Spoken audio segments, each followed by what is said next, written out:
नमस्कार, 20 मिनट 20 खबर में आपका स्वागत है। मैं हूं आपके साथ प्रियंका राय। इस बुलेटिन में हम आपको प्रदेश से लेकर देश के अलग अलग हिस्सों की खबर दिखाएंगे। साथ ही आपको ये भी बताएंगे कि दुनिया भर में क्या कुछ चल रहा है। तो चलिए शुरू करते हैं 20 मिनट में 20 खबरों का सिलसिला।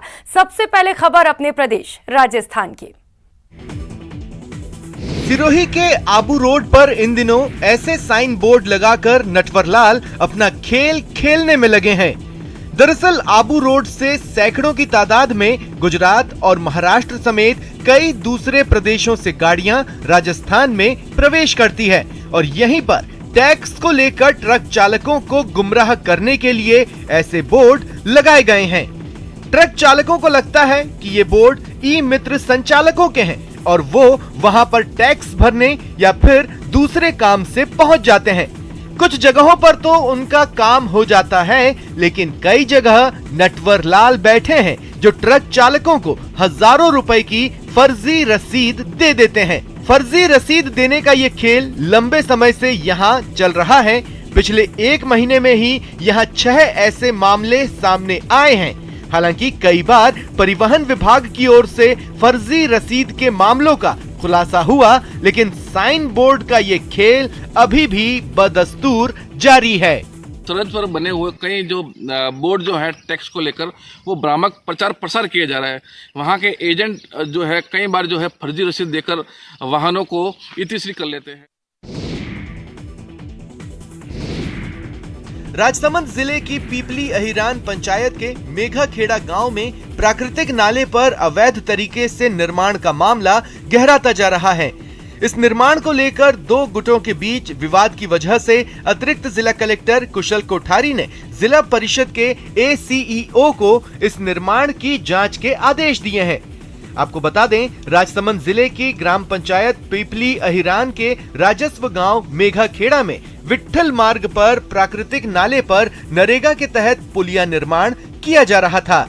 इसी को लेकर एक खातेदार ने विरोध जताते हुए अतिरिक्त जिला कलेक्टर के पास शिकायत दर्ज करा दी, जिसमें उसने कहा कि नाले के दोनों तरफ उनकी निजी खातेदारी जमीन है और कोई रास्ता भी नहीं है। इसके बावजूद ग्राम पंचायत की ओर से नाले का निर्माण करवाया जा रहा है। उधर गांव के कुछ लोगों और सरपंच प्रतिनिधि का कहना है कि नियमों के मुताबिक ही यहां नाले का निर्माण हो रहा है।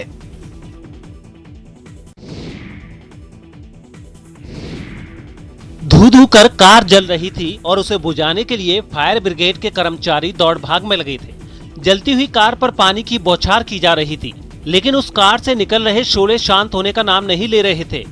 ऐसा लग रहा था जैसे कार को राख में तब्दील कर ही शोले शांत होंगे। कार में लगी आग की ये तस्वीरें अलवर जिले के कोतवाली थाना इलाके के अलकापुरी कार बाजार की हैं। बताया जा रहा है कि ये कार बंद थी, लेकिन शॉर्ट सर्किट की वजह से अचानक इसमें आग लग गई। कार में लगी आग को देख आसपास के लोग घबरा गए और उन्होंने आनन फानन में फायर ब्रिगेड और प्रशासन को इसकी खबर दी। इस खबर के कुछ ही देर बाद मौके पर फायर ब्रिगेड के कर्मचारी पहुंच गए और उन्होंने आग बुझाने के लिए मोर्चा संभाल लिया। बताया जा रहा है कि इस कार में आग लगने के कुछ देर बाद तेज धमाका भी हुआ था, जिसकी वजह से आसपास के लोग दहशत में आ गए। फायर ब्रिगेड की टीम ने कुछ देर की मशक्कत के बाद आग पर काबू तो पा लिया, लेकिन अब पुलिस इस बात की जांच कर रही है कि कार में ये आग लगी तो कैसे लगी और क्या शॉर्ट सर्किट की वजह से ही इसमें आग लगी थी। सलमान खान के कांकाणी हिरण शिकार के 23 साल बाद अब मृतक काले हिरण का भव्य स्मारक बनाया जाएगा।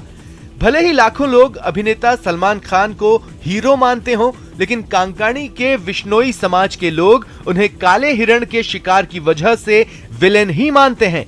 यहाँ के लोगों का कहना है कि यह स्मारक वहीं बनाया जाएगा जहां सलमान खान पर 2 काले हिरणों के शिकार का आरोप लगा था। वैसे तो विश्नोई समाज ने दोनों काले हिरणों के शिकार के स्थान पर पहले से ही एक सीमेंट का चबूतरा बना रखा है, लेकिन अब इस चबूतरे पर एक भव्य स्मारक बनाया जाएगा, जिसका मकसद लोगों को वन्य जीवों की रक्षा का संदेश देना है। समाज में और पूरे देश में एक जागरूकता लाएंगे कि वन्य जीव हमारे लिए कितने महत्वपूर्ण है और जो सेलिब्रिटी है जो भी शिकार करके ये घटना जिसने कारित की है उसको भी संदेश आएगा, उसके मन में भी पश्चाताप आना चाहिए।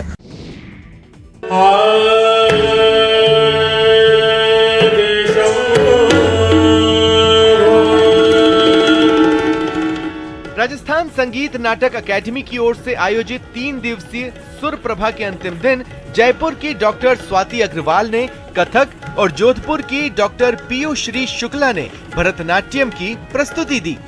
डॉक्टर अग्रवाल ने शिव स्तुति में राम सिंह महाराज की रचना रंगीला शंभू गौराले पधारो से शुरुआत की और फिर 3 ताल में ठाठ पड़त तोड़े फरमाइशी बंदियों तिहाइयां कविता नायिका चक्कर का टुकड़ा और सवाल जवाब प्रस्तुत किए। इसके बाद उन्होंने राग सम्मोहिनी में ठुमरी मोहे छेड़ो न कान्हा से अपनी प्रस्तुति का समापन किया। बहुत अच्छा लग रहा है क्योंकि जोधपुर मेरी जन्मभूमि है और बहुत स्पेशल फील करती हूँ जब मैं जोधपुर आती हूँ, तो बहुत अच्छा आनंद की प्राप्ति हो रही है। और स्पेशली ये टाइम जब कोविड पीरियड था तो परफॉर्मेंसेस लगभग बंद थे, तो उसमें ये मेरे को बहुत उत्साह है आज यहाँ के कार्यक्रम के लिए। और अब देख लेते हैं कुछ अन्य राज्यों की खबरें। बिहार के मधेपुरा से एक हैरान कर देने वाली खबर आई है। यहाँ एक बुजुर्ग ने 1, 2 या 3 नहीं बल्कि 11 बार कोरोना वैक्सीन की डोज ले ली है। खास बात यह है कि 11 बार कोरोना की वैक्सीन लगवाने वाले बुजुर्ग ब्रह्मदेव मंडल का दावा है कि उन्होंने खुद को कोरोना संक्रमण से सुरक्षित कर लिया है। साथ ही वो वैक्सीन को ब्रह्मा जी का वरदान बता रहे हैं। बुजुर्ग ब्रह्मदेव मंडल का ये भी कहना है कि उन्हें वैक्सीन की वजह से कई बीमारियों में लाभ मिला है, इसलिए वो और डोज लेना चाहते हैं। इतना सा लेने के बावजूद मुझे फायदा ही फायदा हो रहा है, आप लोग क्यों नहीं लेते हैं? लेना चाहिए, सरकार अच्छा चीज निकाला है। किसी भी थोड़ा या कमर में की दर्द होता है वह ठीक हो जाता है। 84 साल के इस बुजुर्ग के दावे के बाद बिहार में स्वास्थ्य विभाग की कार्यशैली पर गंभीर सवाल खड़े हो गए हैं और आनन फानन में इस मामले की जांच के आदेश दे दिए गए हैं। जांच का विषय है, हम लोग कंफर्म कर रहे हैं, जांच करा रहे हैं कि ये बात सही है कि कुछ ऐसी फेक न्यूज है।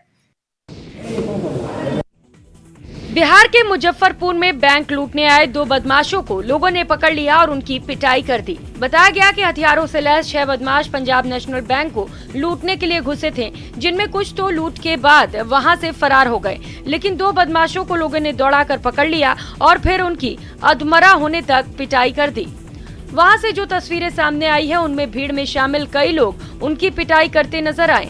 हालांकि इस दौरान वहां मौजूद कुछ लोग उन्हें बचाने की कोशिश करते भी दिखे, लेकिन गुस्साई भीड़ के आगे उनकी एक न चली। वहां से आई एक दूसरी तस्वीर में कई लोग एक बदमाश को खींचते हुए पुलिस के पास ले जाते दिखाई दिए। बीच बीच में भीड़ में शामिल लोग उसे मारते भी रहे। सरैया में जो है एक बैंक में कुछ अपराधी लोग एंटर किए थे, वहाँ पर मौजूद चौकीदार ने और बाकी अन्य लोगों ने इस बारे में जानकारी दी। 2 लोगों को अरेस्ट कर लिया गया है, उनके पास से हथियार भी मिला है। बैंक लूट की इस घटना के बाद पूरे इलाके में बदमाशों की तलाश शुरू कर दी गई, क्योंकि वारदात में शामिल कई बदमाश अभी भी फरार हैं। बिहार के भागलपुर में हॉस्टल में सुविधाओं की मांग पर छात्रों ने जमकर बवाल किया।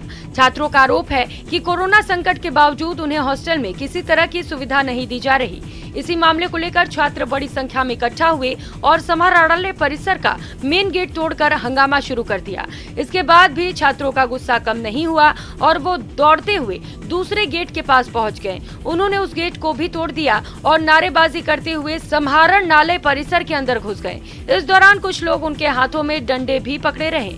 छात्रों ने हॉस्टल प्रशासन पर उनकी मांगों की अनदेखी का आरोप लगाया। डीएम साहब भी हम लोग के गए थे मिलने के लिए, ठीक, हम लोग समस्या अपना रखे, जिसमें कि डीएम साहब बोले हम लोग संडे को 3 दिन बाद मिलने आएंगे फिर से।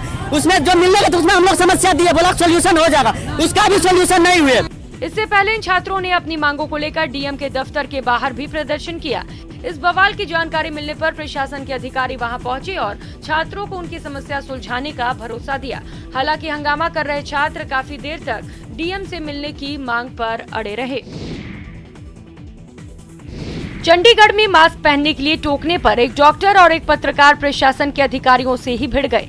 ये घटना 2 दिन पहले की है, जब प्रशासन की एक टीम सेक्टर 37 इलाके में लोगों से कोरोना नियमों का पालन करवाने पहुंची थी, लेकिन वहां दोनों बिना मास्क के घूमते पाए गए और जब उनसे मास्क लगाने के लिए कहा गया तो वे अधिकारियों से ही उलझ पड़े।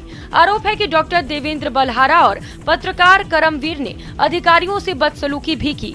हंगामा बढ़ा तो वहां फौरन पुलिस भी पहुंच गई, लेकिन इसके बाद भी दोनों मास्क लगाने के लिए तैयार नहीं हुए। बीच सड़क पर दोनों काफी देर तक बहस करते दिखे और जब पुलिस उन्हें अपने साथ ले जाने लगी तो दोनों मास्क नहीं लगाने की जिद पर अड़ गए। इसके बाद दोनों को अधिकारियों से बदसलूकी और सरकारी काम में बाधा डालने के आरोप में गिरफ्तार कर लिया गया। इस घटना के बाद दोनों के घरवाले थाने के बाहर जमा हो गए और पुलिस पर उन्हें गलत तरीके से गिरफ्तार करने के आरोप लगाने लगे। बता दें, चंडीगढ़ में कोरोना मरीजों की बढ़ती संख्या को देखते हुए प्रशासन ने शहर में सख्त पाबंदियां लगाई हैं और जो लोग इन पाबंदियों को तोड़ रहे हैं उन्हें भी सबक सिखाया जा रहा है। आंध्र प्रदेश के विशाखापट्टनम में मछुआरों के दो गुटों के बीच समंदर में ही हिंसक झड़प हो गई। इस झड़प के दौरान 6 नाव में आग लगा दी गई, जिसमें 7 लोग जख्मी हुए हैं। बताया जा रहा है कि बंगाल की खाड़ी के प्रतिबंधित क्षेत्र में रिंग नेट के इस्तेमाल को लेकर दोनों गुटों के बीच झड़प हुई है। पुलिस के मुताबिक यहाँ इंजन वाले नावों को लेकर मछुआरों ने एक दूसरे पर हमला किया और पानी में एक दूसरे का पीछा करना शुरू कर दिया। इस दौरान उनमें से कई नाव से गिर भी गए। इसी दौरान मछुआरों ने नाव में आग लगा दी, जिसकी हैरान कर देने वाली तस्वीरें सामने आई हैं। पुलिस का कहना है कि इससे पहले भी पारंपरिक जाल का इस्तेमाल करने वाले मछुआरों और रिंग नेट का इस्तेमाल करने वालों के बीच इस तरह के झड़प हो चुके हैं, जबकि तट के 8 किलोमीटर के भीतर रिंग नेट फिशिंग पर प्रतिबंध है, लेकिन ये प्रथा बेरोक टोक जारी है और इस बार भी इसे लेकर ही ये बखेड़ा हुआ है। पुलिस ने इस मामले को शांत कराने के लिए वासवानीपालेम और जलारीपेटा इलाके में CRPC की धारा 144 लगा दी है। आपको बता दें, रिंग नेट एक लंबा जाल है जिसका उपयोग जाल की दीवार से मछली को घेरने के लिए किया जाता है। प्रयागराज में इलाहाबाद म्यूजियम में लगी ये चित्र प्रदर्शनी बेहद खास है और यही वजह है कि इसे देखने के लिए उत्तर प्रदेश की राज्यपाल आनंदीबेन पटेल भी यहाँ पहुंची थी। इस चित्र प्रदर्शनी का आयोजन अमृत महोत्सव के तहत किया गया था। खास बात यह है कि इस चित्र प्रदर्शनी के जरिए स्वतंत्रता आंदोलन में महिलाओं की भूमिका पर प्रकाश डाला गया। इस चित्र प्रदर्शनी में दुर्गा भाभी, झलकारी बाई, सावित्री बाई फूले, ऊदा देवी, दुर्गा बाई देशमुख, अजीजन बेगम, सरोजनी नायडू जैसे कई विख्यात स्वतंत्रता सेनानियों के चित्र प्रदर्शित किए गए। इस मौके पर राज्यपाल आनंदीबेन पटेल ने कहा कि भारतीय स्वाधीनता आंदोलन में महिलाओं ने जिस दृढ़ता से नेतृत्व किया, वे तत्कालीन परिस्थितियों में कल्पना से परे है। पुलिस वाले दे दनादन दिए जा रहे हैं। जो भी इस ट्रक के नजदीक खड़ा है उसकी अच्छे से खातिरदारी की जा रही है। ऐसा नहीं है कि 1-2 लोग हों, यहाँ तो 30 से भी ज्यादा लोग हैं जो पुलिस वालों की मार खा रहे हैं। दरअसल ये ट्रक जो पलटा पड़ा है वो बकरों से भरा हुआ था। जैसे ही ये खबर आसपास के लोगों तक पहुंची, सब मटन खाने के चक्कर में बकरा लूटने आ पहुंचे और यहाँ आकर उन्हें पुलिस वालों की मार खानी पड़ गई। पुलिस की मार खा रहे लोगों की ये तस्वीरें मध्य प्रदेश के शिवपुरी से आई हैं। बताया जा रहा है कि शिवपुरी से 100 से अधिक बकरों को लेकर ये ट्रक तेलंगाना के राजधानी हैदराबाद जा रहा था, लेकिन सिरोंज की काकरखेड़ी के पास ये ट्रक अनियंत्रित होकर पलट गया। जहां ये ट्रक पलटा वहां एक मजदूर खड़ा था और इस ट्रक की चपेट में आने से उसकी मौत हो गई, जबकि ट्रक चला रहे ड्राइवर और उसका साथी भी घायल हो गया।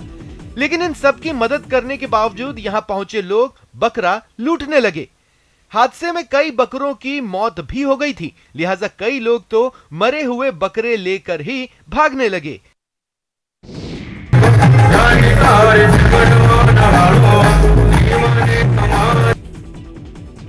आदिवासी लोक नृत्य की ये अद्भुत तस्वीरें मध्य प्रदेश के प्रसिद्ध पर्यटन स्थल मांडू में आयोजित मांडू उत्सव के समापन समारोह की है।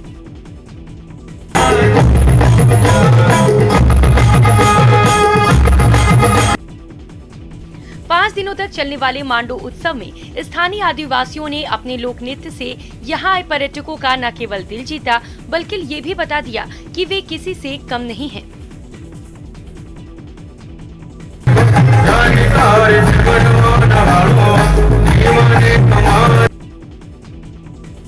देर रात तक चले सांस्कृतिक कार्यक्रम में बड़ी संख्या में लोग शामिल हुए थे और सबने इस लोक संस्कृति का मजा उठाया। आपको बता दें, मध्य प्रदेश के धार स्थित पर्यटन स्थल मांडू में बड़ी संख्या में पर्यटक आते हैं और यहाँ के पर्यटन व्यवसाय को और बढ़ावा देने के लिए मांडू उत्सव का आयोजन किया जाता है। इस दौरान लोक संस्कृति के रंग के अलावा यहाँ कई तरह के स्पोर्ट्स और दूसरे कार्यक्रम आयोजित किए जाते हैं।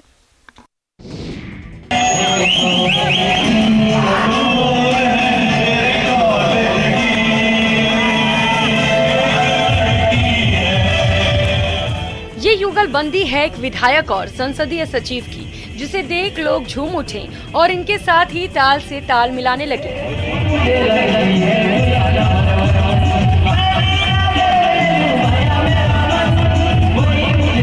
विधायक और संसदीय सचिव की युगलबंदी की तस्वीरें छत्तीसगढ़ के जशपुर से आई हैं, जहां कुनकुरी विधानसभा क्षेत्र के प्रसिद्ध पर्यटन स्थल मयाली में क्रिसमस और नववर्ष मिलन समारोह का आयोजन किया गया था।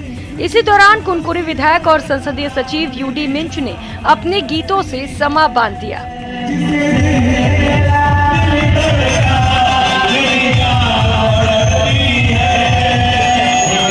विधायक और संसदीय सचिव के गानों के साथ साथ यहाँ कई तरह के कार्यक्रमों का भी आयोजन किया गया, जिसके तहत यहाँ महिलाओं ने पारंपरिक लोक नृत्य भी किया।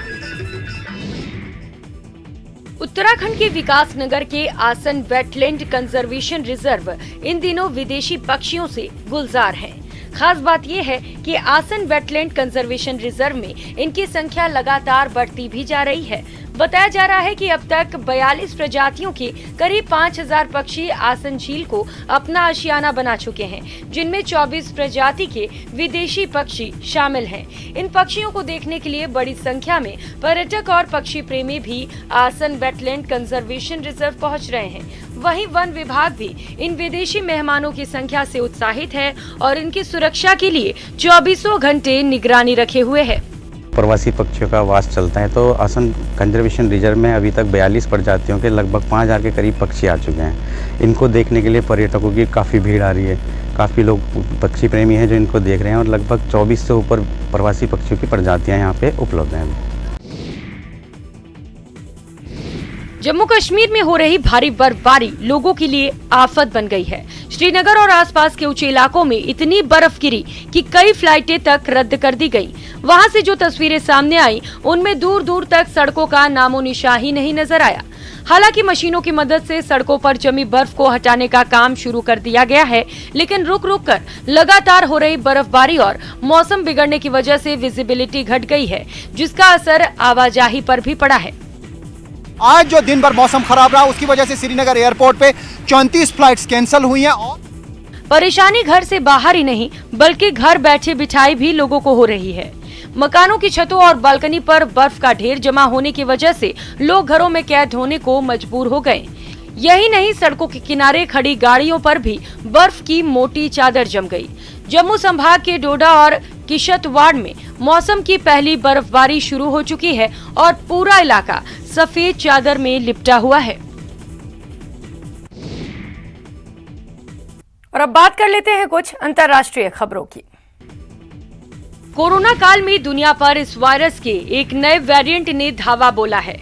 दावा है कि ये नया वेरिएंट ओमिक्रॉन से भी कई गुना खतरनाक है। कोरोना का नया वेरिएंट फ्रांस में पाया गया है, जिसे आमतौर पर IHU कहा जा रहा है, लेकिन वैज्ञानिकों ने इसे B.1.640.2 नाम दिया है। आपको बता दें, फ्रांस के दक्षिण में मार्से नाम के शहर में 12 लोगों में इस नए वेरिएंट को डिटेक्ट करने का दावा किया गया है। बताया जा रहा है कि इस नए वेरिएंट की खोज भी ओमिक्रॉन के सामने आने के कुछ ही दिन बाद हो गई थी, लेकिन इसकी जानकारी अब जाकर दुनिया के सामने आई है। रिसर्चरों का कहना है कि कोरोना के इस नए वेरिएंट में 46 म्यूटेशन है, जो ओमिक्रॉन वेरिएंट से भी ज्यादा हैं। यानी खतरा ये है कि ये लोगों को बीमार करने के मामले में ओमिक्रॉन को भी पछाड़ सकता है, और तो और वैक्सीन को भी ये धत्ता बता सकता है। हालांकि कुछ वायरस विशेषज्ञों ने कहा है कि कोरोना के नए वेरिएंट आ रहे हैं, लेकिन इसका मतलब ये नहीं कि वे ज्यादा खतरनाक होंगे। वो ये भी कह रहे हैं कि अभी ये देखना होगा कि ये नया वेरिएंट किस श्रेणी में आता है। नाटो देशों के साथ पहले से जारी तनाव के बीच रूस ने सर्बिया को घातक मिसाइलें देकर तनाव और भड़का दिया है। रूस इसके पहले भी सर्बिया को लड़ाकू हेलीकॉप्टर और टैंक जैसे खतरनाक हथियार दे चुका है। खास बात यह है कि एक सैन्य अभ्यास के दौरान इन हथियारों की ताकत भी परखी गई। सर्बिया की सेना के जवान रूस से मिली बख्तरबंद गाड़ियों पर सवार होकर आगे बढ़ते नजर आए। इशारा मिलते ही उन्होंने ताबड़तोड़ गोलियां बरसानी शुरू कर दी। अभ्यास में दुश्मन के ठिकानों पर घुसकर हमला करने की तैयारियां भी जांची गई। इस अभ्यास में सबसे खास रही रूस से मिली खास तरह की ये मिसाइल। कंधे पर या छोटे लॉन्चर पर रखकर दागी जा सकने वाली इस मिसाइल को देखने के लिए खुद सर्बिया के राष्ट्रपति वहां पहुंचे थे। Zadovoljan sam što je država Srbija mogla da kupi. बताया गया कि ये मिसाइल देखने में भले ही छोटी हो, लेकिन ये दुश्मन के टैंक और मजबूत से मजबूत बख्तरबंद गाड़ियों को पलक झपकते तबाह कर सकती है। बर्फीले तूफान की चपेट में आने से अमेरिका के कई इलाकों में लोग बेहाल हो गए हैं और राजधानी वॉशिंगटन डीसी तो जैसे ठप पड़ गई है। वहां हजारों घरों की बिजली गुल हो गई, जबकि विमानों की उड़ान पर भी बेहद खराब असर पड़ा। अमेरिका के मौसम विभाग ने पहले ही इस खतरनाक बर्फीले तूफान की चेतावनी दे दी थी, जो सही साबित हुई और इस तूफान ने तेज हवाओं के साथ इतनी बर्फ बरसाई कि सब कुछ सफेद हो गया। बर्फबारी की सबसे हैरान करने वाली तस्वीरें राजधानी वॉशिंगटन डीसी से सामने आई हैं, जहां कुछ ही घंटों में 10 इंच से भी ज्यादा बर्फबारी हो गई। मौसम भी ऐसा कि सब कुछ ठप हो गया। इतनी बर्फबारी के बाद सड़कें बंद हो गईं, गाड़ियां तो गाड़ियां, लोगों का पैदल चलना भी मुहाल हो गया। इमरजेंसी में लोग आ जा सके, इसके लिए बर्फ हटाने की मशीनों को मोर्चे पर उतार दिया गया। सामने आई एक तस्वीर में ऐसी ही एक मशीन काम में जुटी नजर आई। अमेरिका के नॉर्थ कैरोलिना में ये बर्फीला तूफान लोगों के लिए मुसीबत बन गया। बर्फबारी की वजह से ज्यादातर सड़कें बंद हो गईं और लोग घर में ही फंसे रह गए। यही नहीं, करीब 5 लाख घरों की बिजली भी गुल हो गई। आपको बता दें, अमेरिका में ये बर्फीला तूफान अटलांटिक महासागर से निकला था, इसीलिए पूर्वी अमेरिका के राज्यों पर इसका ज्यादा कहर बरपा। -50 डिग्री का नाम सुनते ही भीषण ठंड से मन कांप उठता है। ऐसे में सिर्फ अंदाजा लगा सकते हैं कि हड्डियां जमा देने वाले इस ठंड में 40 दिनों तक अकेले किसी ने कैसे 1126 किलोमीटर तक का सफर तय किया होगा। आपको ये जानकर हैरानी होगी कि ब्रिटिश मूल की सिख आर्मी ऑफिसर प्रीत चंडी साउथ पोल का सोलो ट्रिप करने वाली पहली गैर श्वेत महिला बन गई हैं। ऐसा करके उन्होंने एक इतिहास रच दिया है। प्रीत ने पिछले साल नवंबर में इस ट्रिप की शुरुआत अंटार्कटिक के हरक्यूलिस इनलेट से की थी और 3 जनवरी को प्रीत ने एक ब्लॉग के जरिए ये बताया कि उन्होंने 40 दिनों में 1126 किलोमीटर का सफर अकेले तय कर लिया है। इससे पहले 7 नवंबर 2021 को अपनी यात्रा पर जाने से पहले प्रीत ने कहा था कि अंटार्कटिका पृथ्वी पर सबसे ठंडा, सबसे ऊंचा और सबसे शुष्क हवा वाला महाद्वीप है। वहां कोई भी स्थायी रूप से नहीं रहता और वहां तापमान -50 डिग्री सेल्सियस से भी नीचे चला जाता है। इस बुलेटिन में फिलहाल इतना ही। आप बने रहिए हमारे साथ। नमस्कार।